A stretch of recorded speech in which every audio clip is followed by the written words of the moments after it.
আমাদের প্রিয় প্রধানমন্ত্রী জনাব তারেক রহমান এই দেশের হাল ধরেছেন এবং তিনি হাল ধরেছেন কিন্তু জনগণের ভোটে, বাংলাদেশের কোটি কোটি মানুষের ভোটে। তিনি দীর্ঘ 17 বছরের স্বৈরাচারের পরে বাংলাদেশকে গণতন্ত্রের পথে এগিয়ে নিয়ে যাওয়ার জন্যে, বাংলাদেশকে উন্নয়নের পথে এগিয়ে নিয়ে যাওয়ার জন্যে এবং বাংলাদেশের মানুষের অধিকার প্রতিষ্ঠার সংগ্রামে তিনি নিজেকে নিয়োজিত করেছেন।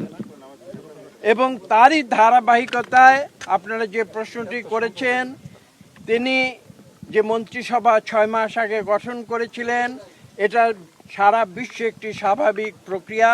তারই ফলশ্রুতিতে আজকে তিনি মন্ত্রিসভায় সংযোজন করেছেন এবং বাংলাদেশের যে সমস্যাগুলো, যে কথাগুলো সম্বন্ধে তিনি নিজে সম্পূর্ণভাবে ওয়াকিবহাল রয়েছেন, সেই সমস্যাগুলো দূর করে বাংলাদেশকে একটি গতিশীল রাষ্ট্রে পরিণত করা এবং বিশ্বের বুকে বাংলাদেশের সুনাম পুনঃপ্রতিষ্ঠিত করা। ঠিক যেভাবে আমি বলেছি একটি দ্বিতীয় ক্রান্তিকাল, যেটা মনে রাখতে হবে আজকে আমাদের, যে বাংলাদেশের অপর একটি ক্রান্তিকালে যখন এই দেশের সমগ্র মানুষ কিংকর্তব্য বিমূঢ় হয়েছিল, যখন এই দেশে স্বাধীনতার যুদ্ধের উপযুক্ত সময় উপনীত হয়েছিল, যখন এদেশে যে রাজনৈতিক একটি দল যারা নিজেদের স্বাধীনতার পক্ষের শক্তি বলে দাবি করে, তারা যখন তাদের দায়িত্ব পালনে ব্যর্থ হয়েছিল, সেই সময় তিনি শহীদ প্রেসিডেন্ট জিয়াউর রহমান কালুরঘাট বেতার কেন্দ্র থেকে স্বাধীনতার ঘোষণা দিয়েছিলেন।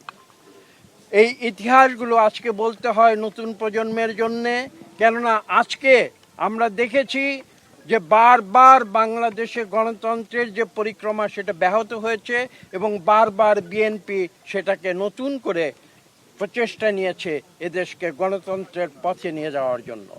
এ প্রসঙ্গে আমি আরেকটি কথা না বললে আমার বক্তব্য অসম্পূর্ণ থাকবে।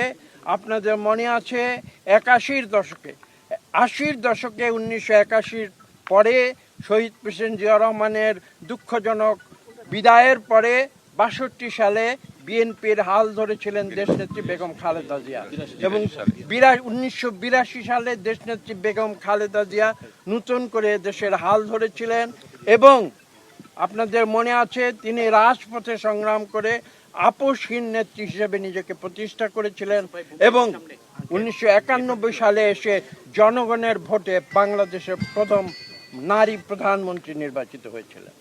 এবং আমি যে কথা বলেছি সেই ধারাবাহিকতায় আজকে আমরা 2026 সালে এসে আবার নতুন করে জনগণের ভোটে আমাদের প্রধানমন্ত্রী জনাব তারেক রহমানের নেতৃত্বে আমরা এই দেশকে নতুন করে ইনশাআল্লাহ গড়ে তুলব।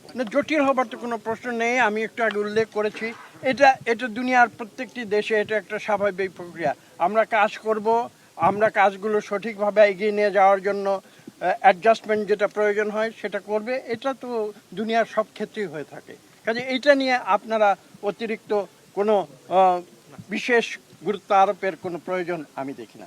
আমরা মাননীয় প্রধানমন্ত্রীর নেতৃত্বেই কাজ করছিলাম এবং মাননীয় প্রধানমন্ত্রী জনাব তারেক রহমান যেভাবে বাংলাদেশের ফেস মানে যে আমাদের বাংলাদেশ বিমান, আমাদের সিভিল এভিয়েশন, পর্যটন কর্পোরেশনকে যেভাবে তিনি সাজাতে চান, সেটার লক্ষ্যে তিনি হয়তো পরিবর্তন এনেছেন এবং আমাদের যে আমার সঙ্গে যিনি ছিলেন তিনিও একটি মন্ত্রণালয়ে পুনর্বহাল হয়েছেন এবং আমরা মনে করি যে এটা নিশ্চয়ই তিনি চান যে ডাইনামিক ওয়েতে এই বিষয়গুলি যাতে আমরা সম্পন্ন করতে পারি, আমরা যাতে পর্যটনের বিস্তার ঘটাতে পারি অনেক।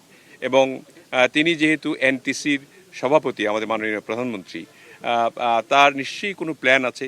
সমস্ত প্ল্যানই কিন্তু বাংলাদেশের উন্নতির জন্য এবং বাংলাদেশ জনসাধারণের আপনার উন্নতির জন্য। তিনি এই উন্নতি চিন্তা করেছেন যে কিভাবে কাকে দিয়ে কোথায় কাজ করালে ভালো হবে, সেইভাবে তিনি চিন্তা করেই কিন্তু আমাদেরকে পদায়ন করেছেন। আমি আল্লাহর কাছে শুকরিয়া জানাই এবং বিশেষ কৃতজ্ঞতা মাননীয় প্রধানমন্ত্রী জনাব তারেক রহমানের প্রতি। চ্যালেঞ্জ তো অনেক রয়েছে, সেই চ্যালেঞ্জগুলি মোকাবেলা করতে হবে। ইতিমধ্যেই 6 মাসের মধ্যে আমরা অনেক দূর কাজ এগিয়ে নিয়েছি। এখন এক্সিকিউশন করার জন্য যে সময়টি দরকার সেই সময়টি আমাদের লাগবে। আল্লাহর রহমতে আমরা মনে করি আগের চেয়ে অনেক অনেক গুণে এই মন্ত্রণালয় ভালো করবে। ওই সময়ও একটা গুরুত্বপূর্ণ দায়িত্ব পালন করছি রাষ্ট্রীয়ভাবে মাননীয় প্রধানমন্ত্রীর নির্দেশে। এখন যে অ্যাসাইনমেন্ট উনি দিয়েছেন এটা গুরুত্বপূর্ণ দায়িত্ব, এবং সব নতুন দায়িত্বই হচ্ছে গ্রেট অপরচুনিটি, এই new opportunity to work for the country with commitment. তো এখানে আপনার আমাদের ফরেন পলিসির একটা স্ট্র্যাটেজিক ফ্রেমওয়ার্ক আমরা দাঁড় করাইছি 6 মান্থে। বাংলাদেশের ভিজিবিলিটি মাননীয় প্রধানমন্ত্রীর নেতৃত্বে আজকে বিশ্বে ইজ ভেরি হাই, এবং একটা ব্যালেন্স রিলেশনসের দিকে আমরা বেজিং বলেন, ওয়াশিংটন বলেন, মিডল ইস্ট বলেন, we have a very balanced foreign policy and we're maintaining that balance very well in line with our national interest. সবার আগে বাংলাদেশের রেখে আমাদের ন্যাশনাল ইন্টারেস্টের ভিত্তিতে আমরা আমাদের ফরেন রিলেশনস কন্ডাক্ট করব, policy and delivery in every way. So Bangladesh will now become, inshallah, under the leadership of our Honorable Prime Minister and a government that has been overwhelmingly elected by 2/3 majority of the people of our country, a visible country of soft power, mediation and influence, inshallah. Sheikh Hasina পালিয়ে যাওয়া terrorist 1,500 মানুষ হত্যা করে ভারতে গেছে, তার প্রতি আমাদের জুডিশিয়াল প্রক্রিয়ার একটা আউটকামও আছে। In some of the cases there are more cases pending, extradition treaty আছে ভারতের সাথে। তো এগুলা তো আর নতুন কোনো কন্ডিশন বা নতুন ফর্ম অফ এঙ্গেজমেন্ট না, these are ongoing things. So এই প্রসেসের সাথে আমরা এঙ্গেজের মধ্যে, তারপরে আরও ক্রিমিনালরা আছে যারা পালিয়ে ভারতে আছে।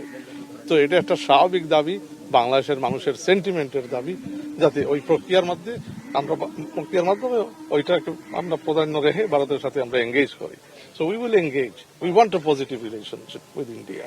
কেন রাখবো না? আমাদের নেইবার, উই শুড একটা ওয়ার্কিং রিলেশনশিপ থাকবে, কিন্তু আমাদের ন্যাশনাল ইন্টারেস্টকে শুধু ভারত না, কোনো দেশের সাথে ন্যাশনাল ইন্টারেস্ট কম্প্রোমাইজ করে তো আমরা কিছু করতে পারি না। ওয়েন আওয়ার ন্যাশনাল ইন্টারেস্টের ভিত্তিতে এটা আমরা কনসেনসাস আমরা আসবো, উই ক্যান ভিজিট ভারত। যদি কালকের ভিতরে আমরা একটা ইয়ে করি, we can do it next week, we can visit next week or the week after. এখানে কোনো রাশ নাই, এখানে আলাপ আলোচনার বিষয় আছে, এখানে গ্রাউন্ড ওয়ার্ক করার বিষয় আছে। একটা prime minister two prime minister visit তো আর হইতে পারে না যে আসিয়া আমি এটা তো it's not a game play. এখানে তো 2 heads of government will meet, there needs to be some groundwork. So we're doing that. There is goodwill, good gestures there. India থেকেও আসছে, আপনারা দেখছেন যে they have acknowledged that the sentiment বাংলাদেশের মানুষের এই পলাতক সন্ত্রাসী শেখ হাসিনার এই প্রেস কনফারেন্সের মাধ্যমে মানুষের সেন্টিমেন্ট হার্ট করেছে 5th August, and they noted that.